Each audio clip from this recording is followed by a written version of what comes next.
Hello and welcome to I don't want to call it an episode that infers that it's some kind of like TV show or things that people do for entertainment. I don't know. I put up a thread on the Shadowrun subreddit asking for topics to talk about for the day that this is recorded on. And the guy from Complex Action asked about making memorable NPCs. So I'm gonna do that. And hopefully he finds this information useful, and the rest of you find this information useful. I don't know. I don't want to call it a fan request because I don't feel like that I have. Well, I do have fans. I don't feel like that I am. You know what? Never mind. Just scrap that whole line of talking. Um. So how do you make your NPCs memorable so that when the players interact with them again, they can get all kinds of right back into it and know who that person is. And there's a couple of different ways that I like to use to do it. Um, it will depend greatly upon your if you're doing a face-to-face game or if you're doing a online game, and if that online game has a camera. But either way, they still hold true for you, even if it's not a visual cue for your players. Um, the first I want to talk about here is body language, and this is a quick way to get a point across. If you are in most of this will be based around face to face for the body language, but it still holds true even when you're not playing face to face. If you guys are sitting around the table playing and they go to see their talismonger and it's a wizened old lady, and if you're just sitting there like you normally sit there, maybe leaned back in your chair relaxing and that kind of stuff, well, they don't get that.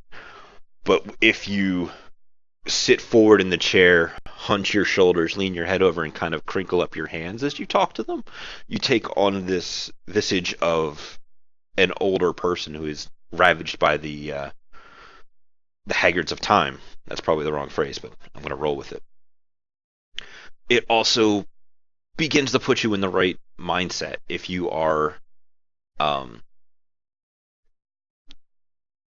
if you have these different body languages that you adopt for your different characters.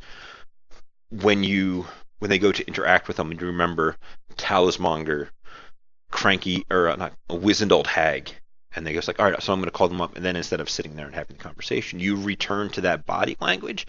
It begins to put yourself back in that frame of thought that that character has whenever they've interacted with them previously, because assuming the position is you literally like stepping into that character's skin.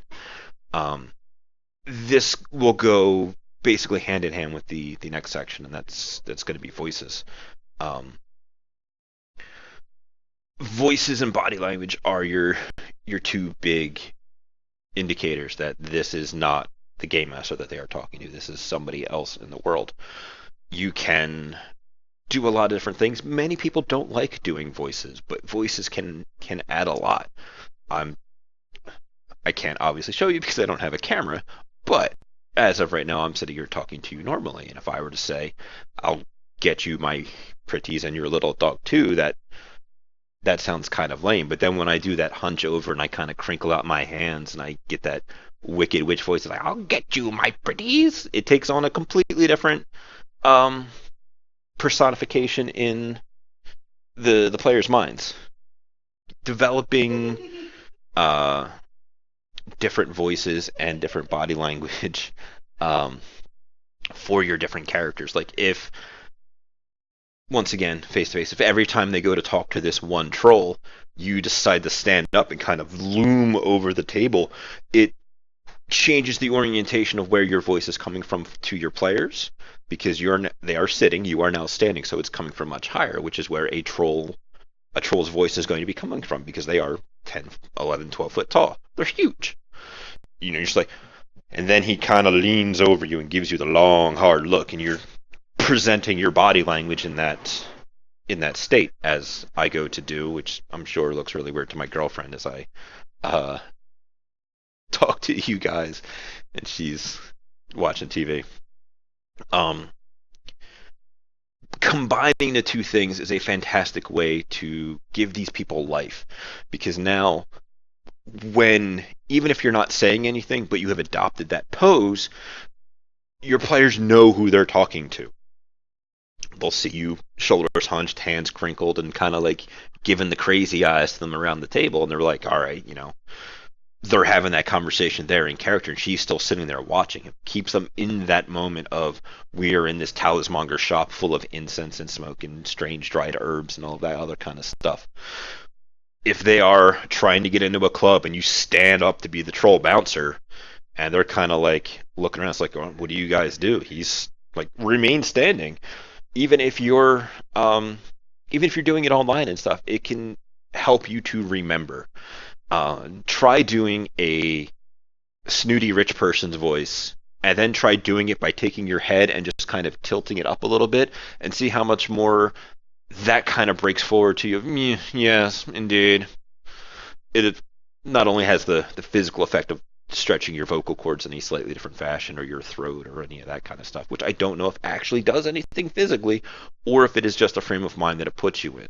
But those two things combined are your greatest and easiest ways to remember who a character is. I have two links here to podcasts that I talk about, and they are about the episodes linked specifically in the document down below, and in the video comments are two episodes about voices. The One Shot Podcast, which is a podcast that I like to think that I suggest a lot, is a Chicago-based podcast with a group of improvisers. As such, they all do different voices for the different characters, and it makes it really easy to identify them when one of them is talking and that kind of stuff. They have put out a Kickstarter game called Noisy Persons Cards, which is basically Cards Against Humanity, but it is based around role-playing trope characters and different phrases in that same vein, where the goal is to say your line in that character's voice, and whoever does it the best gets it. You guys have probably played Cards Against Humanity or Apples to Apples or something along those lines before. It's a neat project. It'll hopefully get completely funded. It should get completely funded, but it is a way that you and your table can get into doing voices and making it not feel as silly as it is when you're doing voices. The next thing I have in here is habits. I ran a game once where my Johnson had after basically everything they did that involved touching something, they used hand sanitizer, and I continued to mention this throughout the conversation. Like, she's speaking to you, she grabs her drink, after putting it down, she sanitizes her hands and that kind of stuff. It was, at the end of the day, it was me manipulating my players, because when they came back to drop off the MacGuffin, it was going to be a straight up Johnson betrayal situation.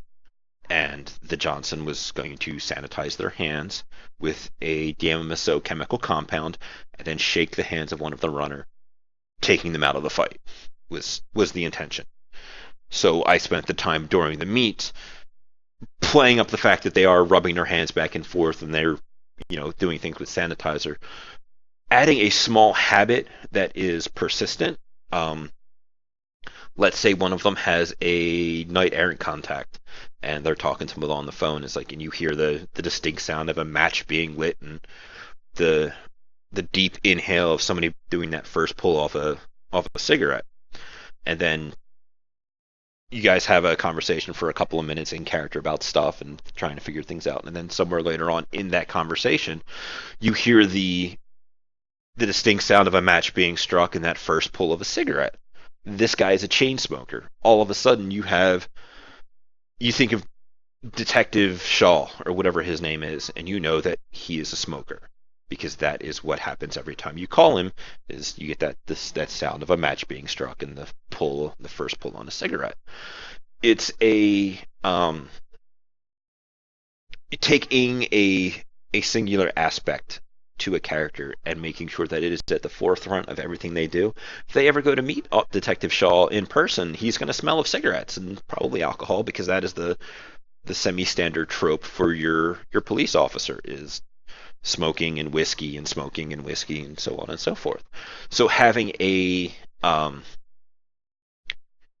having one of those habits take the forefront to their character helps them to that little phrase, it's the strike of a match and the sound of the first pull of a cigarette automatically brings them back to the thought process of every other time they had interacted with Detective Shaw.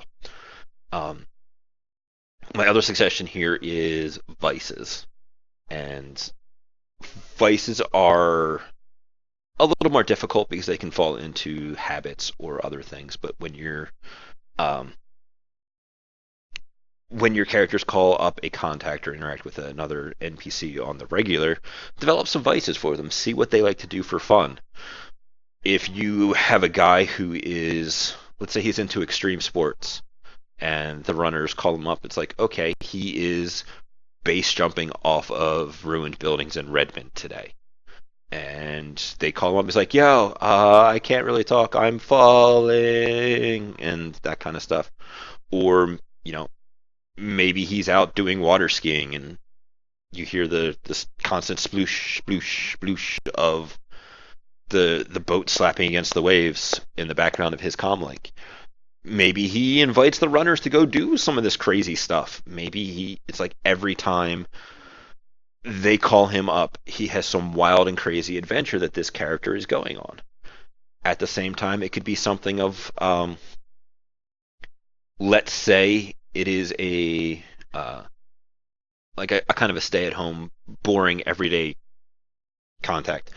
Maybe what he wants is when you guys go on a run, he wants you to wear a sim rig, and he wants a copy of the recording because his life is boring, and he wants to live vicariously through you without exposing himself to any of the actual harm. So now, if players want something out of him, they're going to have to give him something, and his vice is ridiculously adrenaline-fueled sim sense. Or maybe it's some kind of exotic drug or old specific vintage of wine, something along those lines. Things that are odd, but sort of unique in what that character wants. And then another great way to make memorable characters is for the players themselves to generate them. If you have a player with a prejudice, perhaps, and they meet a target of their prejudice, ask them, what is it about this guy that really cheeses you off? Like, he's an elf, yeah, you don't like elves, but what is it about him that is super annoying to you more so than other elves? Is it the way that he laughs? Is it the way his ears are longer and pointier than other elves? Is it something along those lines? When players show up to your game with their contacts, ask them questions about their contacts. What does this guy do for a living? Run Faster had a bunch of information on expanding contacts as people, but when you ask your players for their input, the more interaction you have on that aspect of things, the more the player can become invested into these NPCs. There have been a couple of podcasts that I have listened to where the NPCs, I wouldn't say are more interesting than the PCs that were involved, but there were aspects to their story that were very powerful to me. There was a tangent. There's a Legend of the Five Rings podcast that I listened to. I want to say it was Happy Jacks. Don't quote me on that. But there was, I guess I should do a short aside. Legend of the Five Rings is very much a feudal Japan RPG, samurai and going to court and honor and duels and bushido and all of that other wonderful stuff that is really interesting. There were several NPCs that they came across in there that did things. The one guy that comes to mind was a bouncer at a bar who was a dishonored samurai who, through actions of the PCs, spent a day outside their keep, their little town, yelling about who he is, what he did, and that he's seeking to regain his honor because of the player's actions. And then honor was restored and other kinds of interesting things, but because of the way the PCs interacted with that sake house, with with that bouncer specifically, it led to this moment where they wake up and he is outside their walls yelling the things that he has done in an attempt to gain atonement. It's a pretty powerful situation for a player generated thing, and that is a way that you can draw them into making these characters memorable. Things like dependents typically aren't your contacts, so have them show up in different ways. Like, let's say one of them has a dependent that's a living girlfriend, and they come home. It's like, oh, honey, I'm glad you're home. I was making dinner. Have them, what is it that you guys had for dinner? Ask them simple, mundane questions about their mundane lives. Because I'm a ridiculously over cybered street samurai. I can run faster than a speeding bullet, jumps tall buildings in a single bound, that kind of shenanigans. But when I come home to my girlfriend that has made dinner for me with real meat that, turns out it was a special occasion. It was your anniversary or something. And you were out shooting people in the face. Like, that can be a pretty intense moment. And that is because of where your players had input on those NPCs. That being said, I feel like I covered the main things I wanted to cover today. I hope that this gives you guys some hints and clues, and maybe I'll try and go back and actually edit in the brief notes here with the links and stuff, because I have a bad habit of never doing that, and I apologize. But if you guys have any questions, please feel free to leave them in the comment section. That's what it is there for. If you guys wish to reach me, I am on Twitter at GM_Bamce, BAMCE, or GMBamce at gmail.com. I would love to do more of these people other than me directed, I'm going to call it an episodes. It helps me feel like I am actually reaching people specifically, because people are asking me questions and I am supplying answers, and that makes me feel better, and I hope it makes you guys feel better too. But thank you very much, and I look forward to the next time we do this.